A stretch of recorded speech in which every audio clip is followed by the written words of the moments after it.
everyone, it is November 30th. How is it almost December? I don't know where this year has gone. I feel like I just started my channel and that was like 5 months ago. Time flies. But I am starting on my December TBR a day early just because I need to start a new book and it just makes sense. So I'm going to be starting my holiday Havocathon TBR. There are 5 book prompts for holiday Havocathon and a 6th prompt for a movie. And I'm just gonna start this now. I am a co-host. The lovely Courtney has planned this whole readathon. I'm going to put her info and all the other host info down in the description box, so please go check them out. You're seeing this vlog at the end of Holiday Havocathon because it is a month-long readathon, so I'm going to be kind of picking through my TBR throughout the month while doing a few other things that I'm planning on doing this month. This is gonna be a month-long readathon, so I have no idea what's gonna be in this vlog other than reading 5 books and watching a movie. And I don't even know which movie I'm gonna be watching yet, so we'll see. We'll see how the month goes. You're gonna watch my month go by in this vlog. So let's get started. The first book I'm going to do is for the prompt that I actually had the hardest time filling, and it was red in the title or a red title. For some reason, there isn't as many holiday books on my TBR that I owned that had red titles. You would think holiday red, but no, I had a hard time with this one. But I did end up finding one, and it was Winter in Paradise by Ellen Hildebrand. I have this entire series on my shelf. I haven't read any, so I'm glad that I'm getting to dive in, see if I enjoy it. Hopefully I do, since I own the entire series. Fingers crossed. But I'm really glad that this is the one that worked for this prompt, because I do think there's going to be some havoc going on in this book. This follows Irene, and she has 2 sons and a husband that loves her, and everything in her life is going perfectly until there is a disaster. Her husband dies in a helicopter crash, and she takes her 2 sons to this tropical island in the Caribbean to kind of get her husband's body so that she can bury him, and also to kind of discover how this even occurred, that he was on this helicopter. And when she gets there, she finds out her husband has been living a double life, and a lot of secrets are revealed. And doesn't that just sound messy? It sounds messy. And this whole readathon is holiday havoc. So this is winter. It's definitely got some havoc going on, and I'm excited to read this. I don't think this book is holiday specific. I think it's just winter and islandy, so it's probably the least wintry book on my TBR, but it works for the prompts. It's winter, and there's a little bit of messiness to it. So let's start Holiday Havocathon with a bang and hopefully get this read pretty quickly. It's not very big, so I should be able to knock this out pretty fast. Hi everyone, excuse the wet hair look, but I need to give my thoughts on Winter in Paradise. This book was actually super good. I'm gonna give it 4 stars. It wasn't amazing, but it was interesting, and it kind of ran the line of family drama and a mystery. So this follows Irene and her sons Cash and Baker. Irene gets a phone call that her husband Russ has been killed in a helicopter crash in the Caribbean. She has no idea why he is even there. She thought he was on a work trip. He travels a lot for work, and she has no idea why he's even in the Caribbean, let alone how he came to be on this helicopter. Her and her sons go to the Caribbean. They find out he was on the helicopter with a local woman and find out he's been living a double life in the Caribbean with this woman. He has this villa. They have no idea how he can afford all of these things. He has a good job, but not good enough to have an entire villa. And that's kind of where the story takes place. We follow so many people in this book. We follow Irene and her 2 sons. We also follow Rosie's family, who is the local woman that dies with Russ, her best friend, her daughter, and her stepfather, who is basically her father. And we follow them all figuring out what is happening and trying to put all these pieces of their lives together as they discover the truth of Russ's existence. However, the whole time, like I said, there's this running underlying commentary of how can he afford this? What was his job? How did he get the money to afford these things? There's a lot of things about his work that start to not make sense and not add up. And that isn't explored that much in this book, but it is a running underline of the book. And there is a second book in this series, and I believe that's when we dive more into that part of the book. This was more just all the characters discovering each other, who they are to each other, what they are, what is going on, kind of figuring out what was real and what was fake in their lives, and putting all those pieces together. I don't typically love a family drama, but this was interesting to me. I liked following the different points of view. My favorite character was probably Cash and Ayers and Huck. I loved all the characters. I loved them all. They were all really interesting, and I liked the setting of the tropical island. Lately, I've been reading a lot of tropical island books, but like thrillers and mysteries set in tropical islands, and I've been enjoying that a lot. So maybe I need to look into more books set in that way. So that's my thoughts. I am going to continue on with the series in the new year, and I'm interested to see kind of how it wraps up. I believe it's a 3-book series, and I think I own all 3. So that's definitely going to be something that's happening in the new year. The next book for this vlog is going to be for the prompt queer representation, and I'm going to be doing a NetGalley arc I have, You're a Mean One, Matthew Prince. I got this on NetGalley, and I need to read it. I am so excited about this book. I love a queer romance. I love a romance at Christmas time, and come on, this title, fantastic. I'm so excited to start this. I have sprints today on my channel with Neva, so we are both gonna read it on sprints because she also has that NetGalley arc as well. This follows Matthew Prince, who is a young socialite. His parents have money, and they have decided to cut him off because he has been making some very poor decisions with their money. They send him to his grandparents' house in this very small town, and he is being, in his mind, punished for all of his wayward ways of spending money and making the family look bad. When he shows up at his grandparents' house, he finds out he doesn't even have a room to himself. They have a college student staying with them, Hector, and they are going to have to bunk together in bunks. And frankly, Matthew is not having that. The coordinator for the Christmas gala eventually quits, or something happens with him, and Matthew is forced to step into the role to plan this small town's Christmas gala with the help of his arch enemy and roommate Hector. And I believe this is one of the times where it's an enemies to romance, and these two at some point get together because it is a holiday romance, so we can surmise that. I'm really excited to read this. It is definitely one of my most anticipated holiday releases for this year. I'm gonna go grab my arc. I think the audiobook is also on Scribd, so I might kind of do both, and jump on sprints because sprints start in like 20 minutes. So I need to get those set up and get those ready to go for when we start. This update is going to be, I think, a quick one because I have finished You're a Mean One, Matthew Prince. I had the arc of this from NetGalley, and I was very excited about it. I was very excited. And I'm going to give it 3 stars. I debated between 2 and 3 stars, but I am going to give it 3 because I did really enjoy the representation in this book.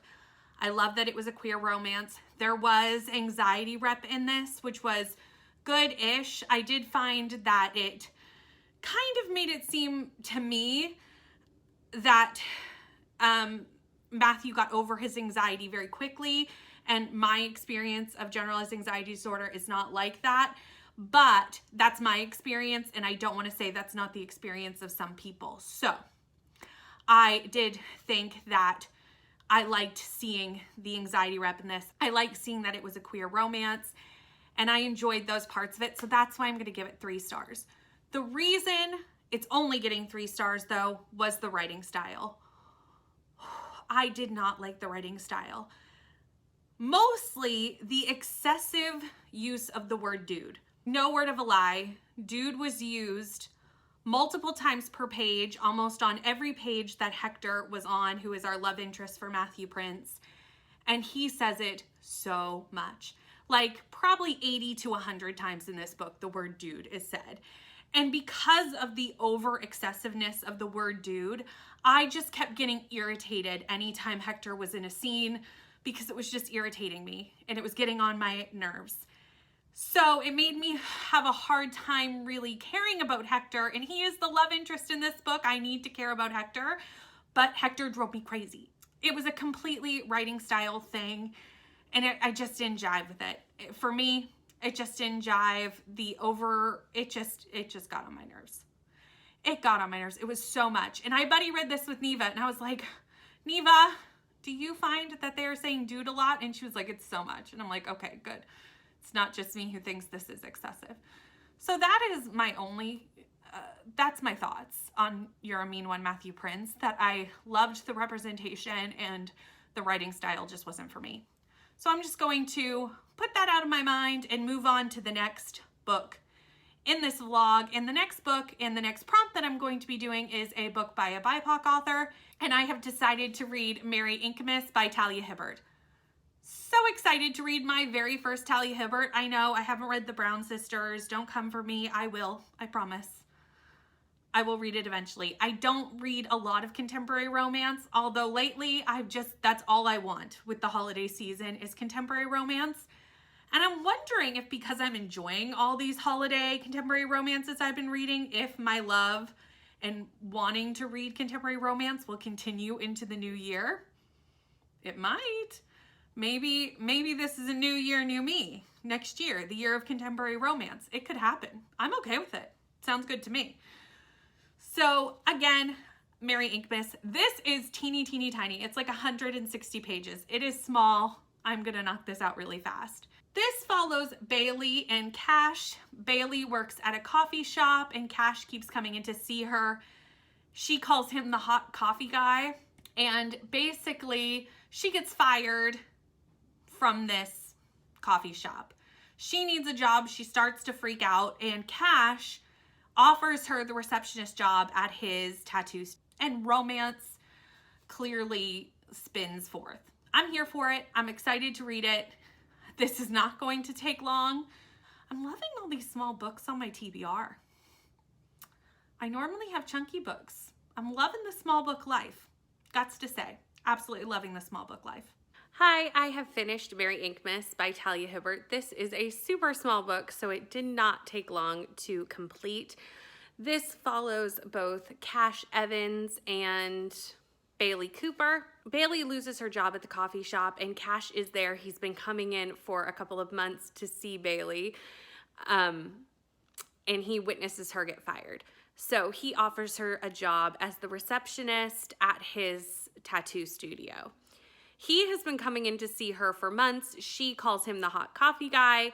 So pretty quickly into her time working for Cash, they decide on a 90-day friends with benefits agreement. That doesn't last very long because frankly, Cash does have feelings for Bailey and she has feelings for Cash, but neither one of them want to admit it because of past trauma that they have. And when Bailey has nowhere to go for Christmas, Cash invites her to come with him to see his family. This is extremely insta-lovey, which makes sense because it's only like 160 pages. So they have to move the story very quickly to the end, basically. And it is just a contemporary romance. So, you know, that's where we're going. The smut in here was good. There wasn't as much as I was anticipating. I don't know why I anticipated more. This is my first Talia Hibbert. I just assumed, but it was good. And the book was interesting. I enjoyed it. I'm going to give it 4 stars. I think I would have liked it to have been longer so that it wouldn't have been so insta-lovey. And also, I just think I would have enjoyed more of Cash and Bailey. that's my only critique, is I would have liked more. I would have liked a longer story, more of their relationship. I could have used a little more. But other than that, I loved it. It was a great holiday romance. It had some nice amount of Christmas in there, and I really did enjoy it. So 4 stars, and ready to move on to my next prompt for Holiday Havocathon, which is the fantasy prompt, and I will be doing Midnight in Everwood. This is a Nutcracker retelling set in Nottingham in 1906 and follows Marietta Steele as she wants to be a famous ballerina, but this is kind of her last chance to do that due to life circumstances. There is a magical element to this, and I'm very excited. I bought this last year when it first came out. The cover is gorgeous, and it did not have the best reviews after I purchased it. So I think that is kind of why I'm using it as a Havocathon choice, because the havoc is, will I like this, or will I agree with the not so great reviews? I'm hoping to still really like this. I'm not opposed to liking books that people don't like. So we'll see if I agree with the reviews, or if I do enjoy this book. We'll see where I fall. I have finished Midnight in Everwood, and I really liked it. I'm gonna give it a 4 stars. I really enjoyed my time with this book, but I can see why some people wouldn't. The writing style is really different, and even the way the story is told is really different, and I don't think it would vibe with everybody. I think that might be where some of the bad reviews I had heard going into this came from. The first part of this book, while Marietta is still in our world in 1906, is very reminiscent of kind of like a classic novel. I kept feeling like I was reading like Jane Eyre. Like, it had a very classic Victorian setting, and even the style of writing was that way. And then, obviously, this is a Nutcracker retelling. It is also a portal fantasy. So Marietta, she's in this very classic Victorian style life, but all she wants to do is dance. And her father and her mother are pushing her into basically courting this gentleman and getting married, and to stop dancing, put that aside to kind of become a proper English woman. And Marietta wants nothing to do with that.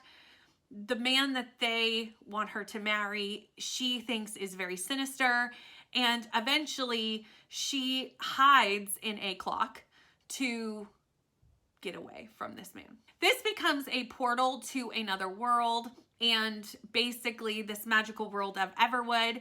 And Everwood is so whimsical and magical. It reminded me so much of how I felt reading Alice in Wonderland. Like, I felt like I went down the rabbit hole. I was trying to follow this kind of crazy, upside down, whimsical world, and I was just loving all the magic and everything that was going on. And of course, it is a retelling of the Nutcracker, so I'm not going to go into too many details about the magic in Everwood and what we kind of find there. Just know I enjoyed this book so much. I really enjoyed myself. I enjoyed my time with this. I read it in like 24 hours, so that should tell you kind of how much I enjoyed this very cute polar portal fantasy. I only have to read one more book for Holiday Havocathon, and it is a short one, so let's get it done, and it is for the prompt of thriller and mystery. For that prompt, I've decided to read White Elephant. This follows Henry and Claudine Calhoun. They are a married real estate architecture couple, and years ago, Henry committed murder. We know that going in. They are having a Christmas party with their office and all of the other real estate agents in their office, and also a potential client. At this White Elephant party, the murder weapon is unwrapped, and Henry and Claudine have to find out who knows their secret and brought this to the party, and who brought it, and kind of clean up the mess that ensues from that. Doesn't that sound interesting?